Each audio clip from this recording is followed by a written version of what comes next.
Bienvenue dans cette capsule vidéo pour une initiation très rapide à Simulink. Simulink est un logiciel complètement intégré à MATLAB pour la modélisation et la simulation de systèmes dynamiques. Il fournit un environnement de développement graphique basé sur la construction de schémas blocs. En effet, on peut voir ça simplement comme un simulateur de schémas blocs. Il peut faire plus que ça, comme MATLAB, car il possède de nombreuses toolbox. Et un de ses intérêts est de fournir un outil de simulation plus visuel pour étudier des systèmes complexes, c'est-à-dire une structure avec plusieurs composantes et des sous-systèmes. Donc pour lancer Simulink depuis MATLAB, il suffit d'aller dans les menus, donc dans la tabulation Home, et aller dans la partie Simulink. Voici l'icône représentant le logiciel, donc on peut soit cliquer dessus, ou alors, depuis la commande Windows dans MATLAB, taper l'instruction Simulink. On a alors une page de démarrage qui apparaît, à partir de laquelle on peut créer des modèles, des projets, importer des projets depuis d'autres contextes. Il y a aussi des exemples et également des tutoriels. Donc, pour ce qui nous concerne, on va simplement démarrer un nouveau modèle vierge. Cela nous ouvre une page blanche. C'est ici que l'on va construire notre modèle, c'est-à-dire notre schéma bloc. Pour cela, on a besoin d'une librairie. Donc on ouvre l'explorateur de librairie, Library Browser, donc qui s'ouvre ici. On peut également en faire une fenêtre séparée en cliquant sur ce bouton. Dans cette bibliothèque, nous pouvons voir dans le volet de gauche différentes catégories qui classifient différents blocs selon leur fonctionnalité. Nous avons ici la bibliothèque de base de Simulink, mais il est possible d'avoir d'autres bibliothèques selon les toolbox installées avec MATLAB. Pour ce qui nous concerne, nous utiliserons simplement les blocs de la librairie de base, plus éventuellement ceux de la Control System Toolbox. Le principe est très simple, il s'agit d'aller chercher un bloc dans une des catégories. Donc, par exemple en source, je vais chercher Sine Wave. Il suffit de faire un cliquer-glisser dans le modèle, comme ceci. Lorsque l'on connaît les blocs à aller chercher, on peut aussi plus simplement cliquer dans le fond blanc et taper les premières lettres du bloc à récupérer. Donc par exemple, si je tape Sine Wave, on retrouve notre bloc qu'on vient de récupérer, on clique dessus et il s'intègre dans notre modèle. Pour chaque bloc ajouté, on doit ensuite le paramétrer. Donc pour cela, on double-clique sur ce bloc et on a les options et paramètres qui sont disponibles pour celui-ci. Donc généralement, on a en haut une description de ce que fait le bloc avec éventuellement des exemples et en dessous les paramètres à régler. Donc là, c'est un sinus qui va se baser sur le temps. Il pourrait être basé sur des événements. On peut régler son amplitude, son offset, sa fréquence et son déphasage. Je vais prendre un second exemple en allant dans Sync, où on peut trouver un oscilloscope qui permet de visualiser des signaux. Et ensuite, il suffit de connecter les blocs entre eux en cliquant sur un terminal, sur une borne, et en rejoignant une autre. Lorsque le schéma est prêt, on peut ensuite lancer une simulation en cliquant sur Run. Il peut y avoir différents paramètres à régler, donc en particulier le temps de simulation, il est par défaut réglé à 10 secondes. Ensuite, il y a des paramètres plus avancés dans Modeling, Model Settings, où pas mal de paramètres sont configurables. Donc nous, on ne va pas forcément beaucoup l'utiliser, et éventuellement faire quelques réglages sur le solver qui est l'algorithme qui va résoudre les équations différentielles qui se cachent derrière ces modèles dynamiques. Donc faisons une première simulation. On double-clique sur le scope pour voir le résultat. Et nous pouvons donc observer notre sinusoïde d'amplitude 1 et de fréquence à 1 radian par seconde. Avant de prendre l'exemple d'un nouveau schéma, je vais rapidement parcourir la librairie. La catégorie source comprend donc des blocs qui permettent de générer des signaux. Nous avons vu la sinusoïde.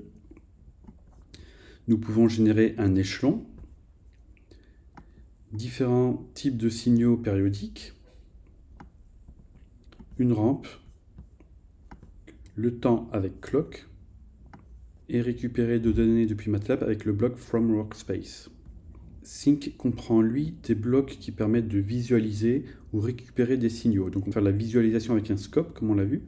On peut envoyer des données dans un fichier ou dans le workspace dans MATLAB, ou simplement afficher une valeur avec display. Math Operations, comme son nom l'indique, contient des opérations mathématiques sur les signaux, comme des additions, la valeur absolue, la manipulation des parties complexes ou réelles d'un nombre complexe, des fonctions mathématiques comme l'exponentielle, le logarithme, la racine carrée ou encore les fonctions trigonométriques, la manipulation de matrices, la multiplication par un gain. Signal routing comprend des blocs qui permettent de séparer, concaténer, multiplexer des signaux. Un multiplexeur, par exemple, va concaténer deux signaux pour en faire un vecteur de signaux. Il y a par exemple des sélecteurs que l'on peut activer par double clic pour sélectionner ou réorienter un signal. Et enfin, dans Continuous, nous trouvons des blocs de système avec des dynamiques continues. C'est le cas de la dérivation, l'intégration, les fonctions de transfert ou la représentation d'état. Pour ce qui est des fonctions de transfert, je conseillerais plutôt d'utiliser la librairie de Control System Toolbox et notamment le bloc LTI System. LTI, c'est pour linéaire temps invariant, qui est, je pense, plus flexible et permet un lien avec MATLAB plus facile. Faisons maintenant un exemple en simulant la réponse temporelle d'une fonction de transfert. Nous allons donc définir une fonction de transfert de la forme suivante. Cette fonction de transfert modélise un système et la relation entre une entrée U et une sortie Y. Et nous aimerions donc connaître quelle sera l'évolution de la sortie Y de S pour une entrée particulière en U de S, par exemple un signal échelon. Nous allons donc utiliser un bloc fonction de transfert que l'on retrouve dans la rubrique Continuous. Et ici, dans les deux champs, nous allons spécifier d'un côté les coefficients du numérateur et les coefficients du dénominateur. C'est une possibilité. Personnellement, je préfère utiliser le bloc LTI System dans Control System Toolbox.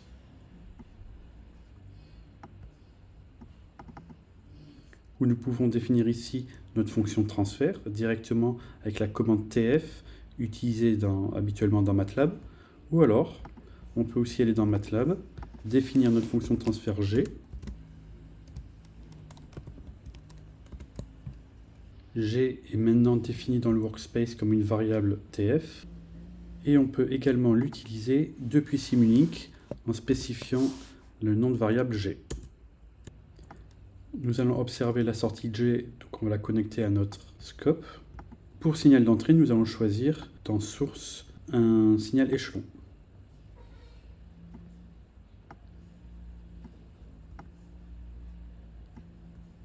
Nous avons maintenant fini notre schéma, il suffit de faire Run.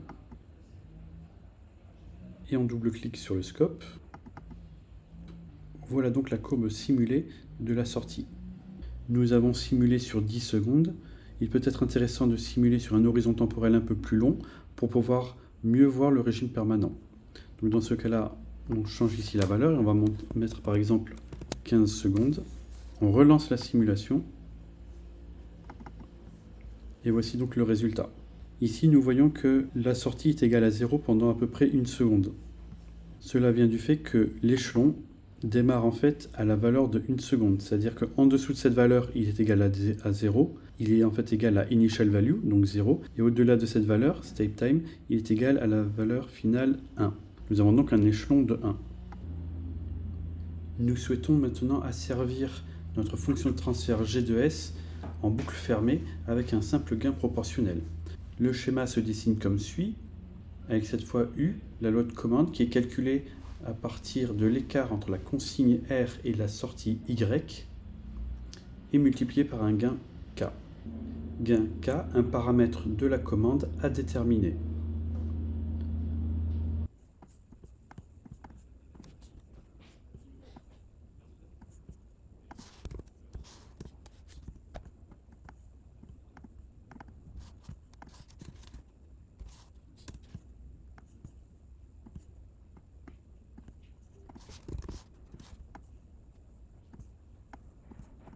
Voilà donc notre schéma en boucle fermée. Nous pouvons maintenant lancer plusieurs simulations pour différentes valeurs de k qu'on peut modifier directement ici dans l'interface de ces paramètres. On peut également définir k directement dans MATLAB. Ici, en spécifiant une valeur, donc par exemple k égale à 0,5.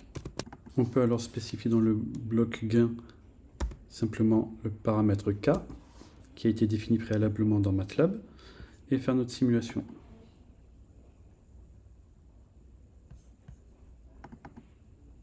On voit ici donc apparaître la courbe de simulation. Nous allons faire une autre simulation en allongeant le temps de simulation, en le passant à 15. Et on va mettre un gain K de 1 cette fois.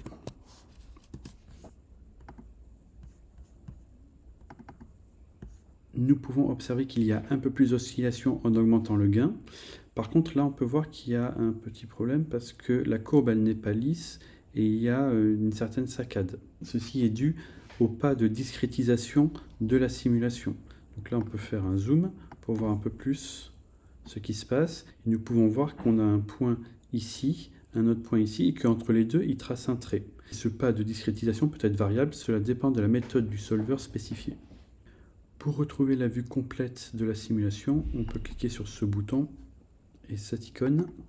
Pour améliorer le rendu des courbes et affiner la simulation, il faut aller dans Simulink, Modeling et Setup pour retrouver les menus de configuration des paramètres. Au niveau du solver, on peut ici choisir le type de solver, donc s'il est à part variable ou à pas fixe, et ensuite les différentes méthodes qui existent associées à différentes méthodes de résolution d'équations différentielles numériques. Donc on va laisser ces valeurs par défaut et on va simplement modifier la tolérance relative qui permet d'affiner la résolution numérique.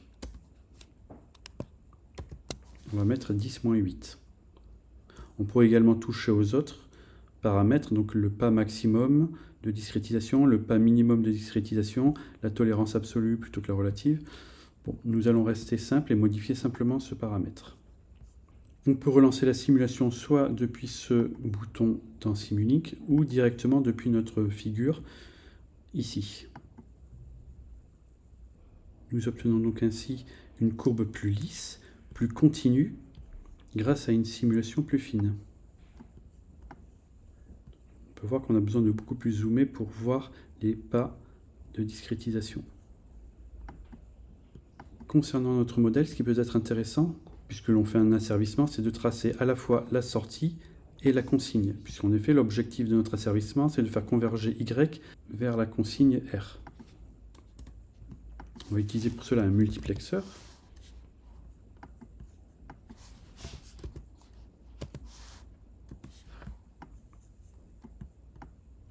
Qui va permettre de mettre sur le même scope à la fois R et Y. On simule. Donc on voit en jaune notre échelon R d'amplitude 1 qui démarre à t égale 1 seconde et la réponse Y de notre système. On peut d'ailleurs observer qu'il y a une erreur statique entre la valeur finale de la sortie et l'amplitude de l'échelon. Une petite étude de la fonction de transfert en boucle fermée permettrait de montrer que plus on augmente le gain K, plus l'asservissement sera précis. Et on aura une erreur statique plus faible.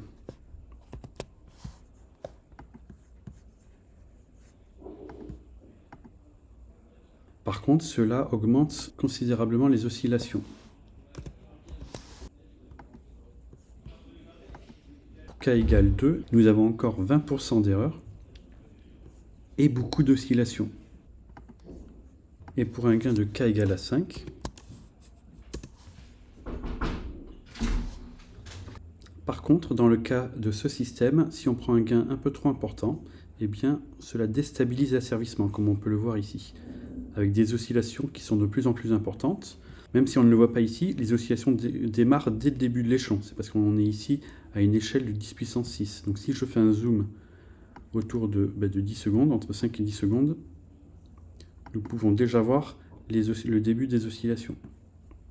Revenons à un gain qui assure la stabilité de l'asservissement, par exemple 2.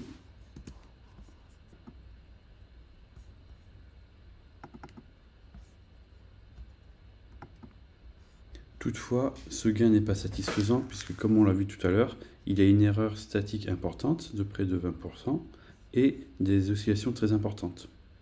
Le correcteur proportionnel n'est donc pas suffisant pour asservir G.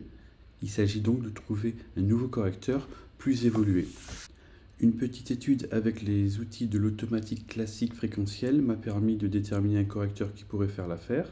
Il est composé de 3 parties. Nous allons évaluer ses performances par simulation. Définissons ce correcteur d'abord sur MATLAB. Nous avons donc défini la fonction de transfert du correcteur C, qui est ici représentée avec une autre forme de factorisation différente. On peut alors la rajouter dans notre schéma. Nous allons utiliser un LTI système. Donc je peux prendre ce bloc depuis la bibliothèque ou je peux récupérer celui-ci en faisant un clic droit, glisser sur le côté. Et là j'ai dupliqué ce bloc. Évidemment je vais mettre une autre valeur pour la fonction de transfert qui est maintenant mon correcteur C et que je vais intégrer à mon schéma.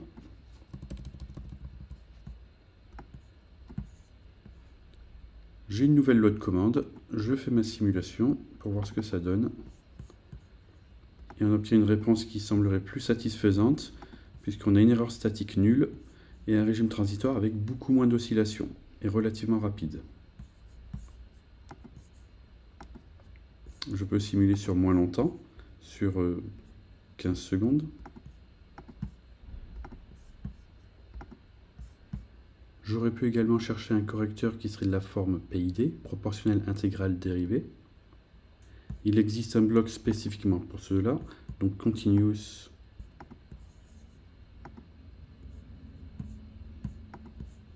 Regardons ces paramètres. Le PID peut avoir plusieurs représentations, nous allons garder celle-ci. Il se définit sous cette forme, avec 3 paramètres à spécifier, le coefficient P pour l'action proportionnelle, le coefficient I pour l'action intégrale, le coefficient D pour l'action dérivateur. Il reste ensuite un paramètre N pour définir un filtre passe-bas pour assurer que la fonction de transfert du PID soit propre et donc bien définie. J'ai calculé un correcteur PID qui aurait des performances similaires au correcteur précédent. Il est de la forme. J'ai fait donc apparaître les 3 actions de correction et ici, ce 1 sur 100 correspond au 1 sur n. On remplit les champs des différents paramètres et je laisse 100 pour la valeur de n. Simulons notre correcteur. Nous retrouvons là aussi un comportement satisfaisant avec une erreur statique nulle et des oscillations contenues. La satisfaction ou pas des performances dépend en fait, bien évidemment, d'un cahier des charges qu'on se serait fixé au départ, en amont de l'étude. C'est à peu près tout pour les quelques bases que nous devions voir sur Simulink. Je vais simplement rajouter 2-3 points qui peuvent être intéressants pour améliorer le rendu. Lorsque votre schéma se complique, il peut être intéressant de marquer différentes zones pour bien représenter les différents éléments de votre système. Par exemple, ici, on a le système physique. On aurait pu écrire le titre ici. Ici, nous avons la loi de commande.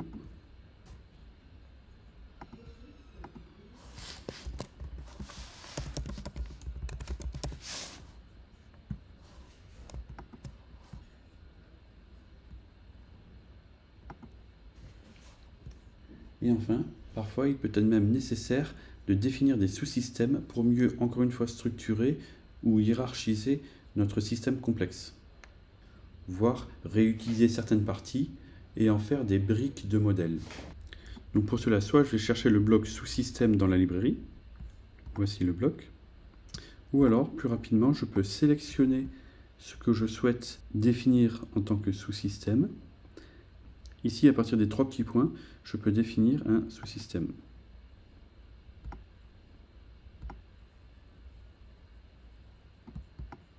Que je peux appeler par exemple mon asservissement. Il suffit de double-cliquer sur ce bloc pour aller à l'intérieur de ce sous-système et on peut donner des noms sur les interfaces. On peut définir l'entrée R pour la consigne. Ainsi, on pourra voir ces noms de variables au niveau des entrées-sorties du sous-système.